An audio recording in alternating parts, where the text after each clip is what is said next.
మరికొంతమంది శాస్త్రవేత్తలు మొదటి మనిషి ఆవిర్భవించి ఎన్ని సంవత్సరాలు అయి ఉంటుంది అనే ఆలోచనతో మనిషి డిఎన్ఏను ట్రాక్ చేయాలనుకున్నారు. మనిషిలో డిఎన్ఏ అనేది న్యూక్లియస్ మరియు మైటోకాండ్రియా అనే సెల్స్ లో మాత్రమే ఉంటుంది. ఈ రెండింటిలో మైటోకాండ్రియా అనే స్ట్రాంగెస్ట్ సెల్.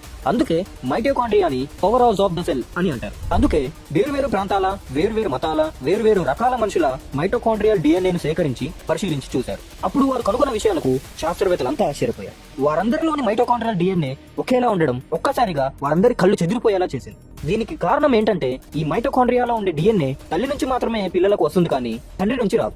మొదటి స్త్రీ అయిన ఆ తల్లి నుంచే ఈ భూమి మీద ఉన్న అన్ని రకాల మనుషులందరికీ డిఎన్ఏ వచ్చింది. కాబట్టి వారి పరిశోధనలు అన్ని రకాల మనుషుల మైటోకాండ్రియల్ డిఎన్ఏ ఒకటే అని రిజల్ట్ వచ్చింది.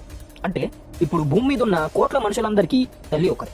బైబిల్లోని ఆదికాండం 3వ అధ్యాయం 20వ వచనంలో దీనికి సంబంధించిన రిఫరెన్స్ ఒకటి మనకు కనబడుతుంది. ఆదాము తన భార్యకు హవ్వ అని పేరు పెట్టను, అనగా ఆమె జీవము గల ప్రతి వానికి తల్లి.